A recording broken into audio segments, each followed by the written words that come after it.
Se eu dissesse pra vocês que eu pretendia gravar um vídeo de Jujutsu Kaisen justamente no dia que saiu o trailer do anime, vocês não iam acreditar. Então, como vocês não iam acreditar mesmo, eu não vou contar. Não vou contar que eu pretendia gravar, porque vocês não iam acreditar mesmo.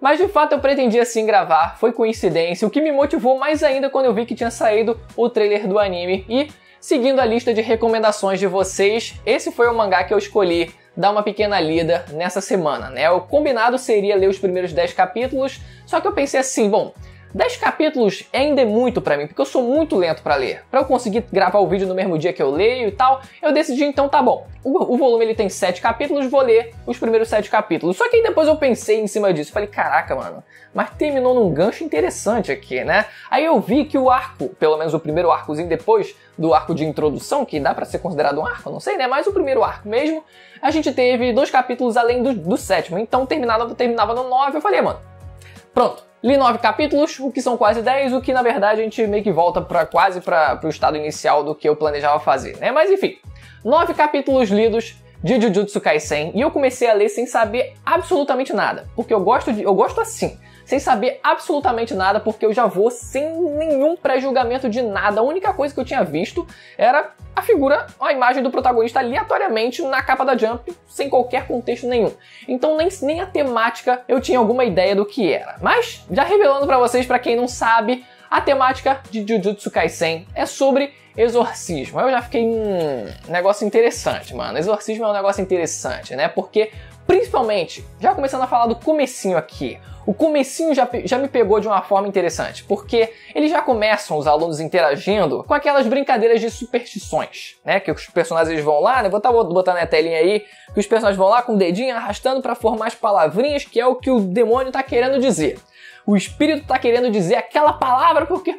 Mano do céu, como é que a gente, quando era criança, acreditava nessas coisas, né? Não, mas beleza. Eles estavam brincando disso e realmente, essa aura de superstição e de misticismo mesmo, já me encantou dessa forma, porque os personagens, eles estando na escola, me remete, obviamente, às minhas lembranças na época também de estudante, que a gente também brincava dessas coisas, então, né, já me pegou já nesse primeiro momento. E depois, ao longo do que a história ela vai seguindo um pouquinho, né, ao longo dos capítulos seguintes, dá pra perceber, eu não pude deixar de fazer algumas comparações, né? Primeiro, quando eu peguei que a temática era justamente de exorcismo, a comparação que eu tinha que fazer era com essa, né? Como eu li... Não lembro agora quantos capítulos eu li de A ONU Exorcist, mas eu li bastante até onde eu lembro, né? Eu não sei se foram 15 volumes, 16 volumes, até onde eu li, mas foi bastante coisa, né? E eu não pude deixar de associar uma coisa a outra, porque os dois têm essa mesma temática de exorcismo.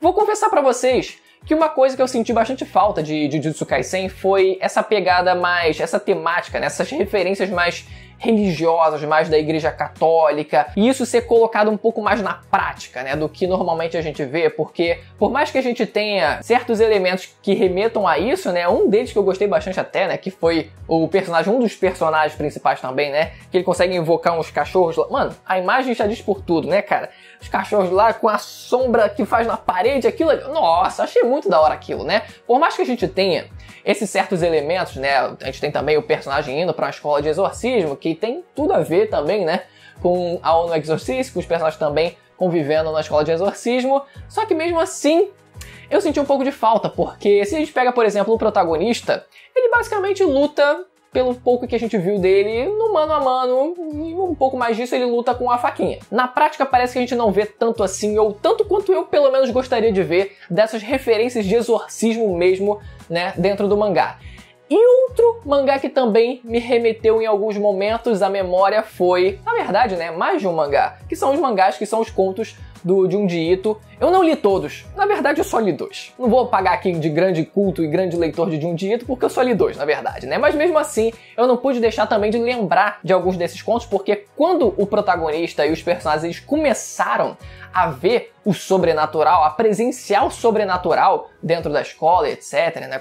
Quando tem a primeira aparição dessas criaturas, realmente remete. Eu lembrei na hora também de quando os personagens daqueles outros mangás, desses contos, eles também começam a presenciar o sobrenatural e ficam, caraca, mano, o que tá acontecendo? Já começa a ficar um negócio meio doido, um negócio meio sobrenatural, que deixa a gente muito doido mesmo. Só que, claro, a gente tá falando aqui nesse caso de um shonenzão de porrada. Então o protagonista, ele vai olhar o sobrenatural, os demônios aparecendo assim, né, as maldições, né, tem um nome correto nesse universo, são as maldições. as maldições aparecendo lá, os monstros aparecendo, e ele simplesmente vai falar, tipo, beleza. Ele simplesmente vai chegar e vai dar uma bicuda no monstro como se fosse a coisa mais normal do mundo. Infelizmente é aquela cartilha de shonen que é difícil de engolir, mas que tem que engolir. É um shonenzão mais basicão nesse sentido, né? Não vai trabalhar o psicológico do personagem lá tão a fundo, é aquela coisa mais por cima, né? Aquela coisa mais superficial, infelizmente, porque dava pra pegar, dava pra explorar um negócio maneiro nisso.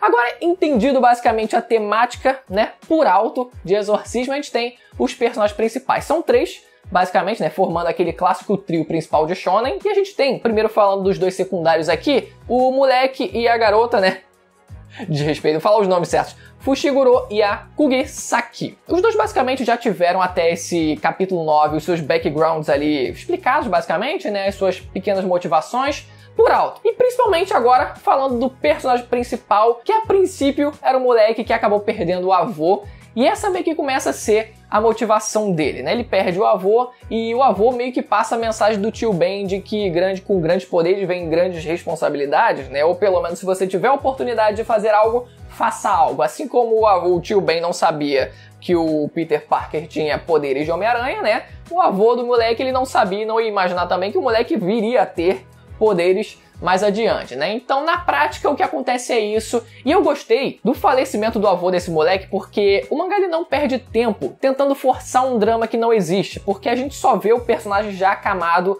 prestes a morrer. Não é um tom tão pesado assim, o moleque meio que também já tá conformado que o velho ia morrer mesmo, então o mangá ele não perde tempo com um drama que não funciona. Ele simplesmente joga ali, ó, tem o avô dele, essa é a motivação do personagem, a partir disso ele vai refletir sobre as ações dele e vai realmente, caraca, mano, se eu tiver a oportunidade, realmente eu vou passar a ajudar as pessoas, que é o que ele pensa depois quando ele adquire um poder novo. Claro que em qualquer shonen, o protagonista ele vai ter um poder mágico. Nesse caso, não é bem um poder dele, mas o que acontece é que ele basicamente come um artefato amaldiçoado e por conta disso ele convive com uma outra personalidade, uma maldição chamado Sukuna. E com isso os 2 eles meio que dividem o mesmo corpo, né? Um tomando conta do corpo em dado momento, o outro em outro momento, né? E fica essa disputa que até o momento tá realmente complicado porque essa criatura, essa maldição tem interesses próprios, não tá nem aí pro protagonista e chegou num ponto muito bom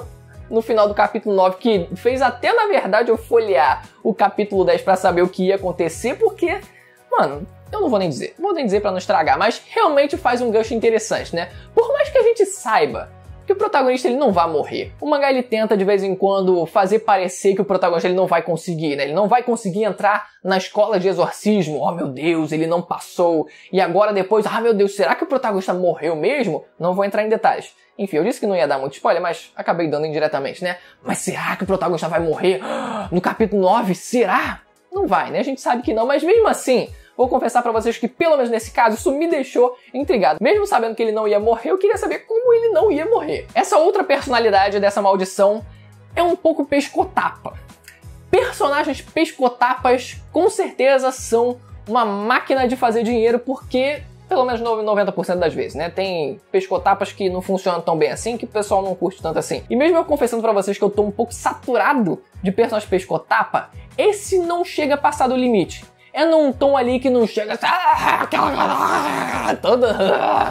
todo exagerado, extremamente exagerado. É um pouco, senão não seria um pescotapa, mas mesmo assim, né? Tem um tom um pouco mais de comédia, né? O próprio Sukuna, quando ele assume o corpo do moleque, ele também executa alguns planos e tal, né? Ele não fica simplesmente agindo feito um doido, ele também raciocina. E outra característica de Shonen é também a presença de uma energia, que nesse caso é a própria maldição, né? A energia da maldição que eles usam pra amaldiçoar, para enfrentar demônios, para enfrentar outras maldições que são os monstros, né? É basicamente tudo maldição, né? Tem energia amaldiçoada, tem as maldições que são os monstros, tudo maldição. Como eu falei, eu senti um pouco falta ao longo desses 9 episódios dessa pegada um pouco mais exorcista mesmo, né? Como eu vi em Ao no Exorcist, não sei se isso aumenta, se isso fica mais frequente ao longo dos próximos capítulos, mas pelo menos até esse momento eu senti um pouco falta disso, mas não teve nada que me fez desgostar da obra não, pelo menos, né, teve pontos que eu gostei bastante, teve pontos que eu achei ok, então eu acho que eu vou querer sim acompanhar o anime que vai sair em outubro desse ano, galera. Eu achei que ia sair em julho já, eu fiquei, mano, já não, mas aí o trailer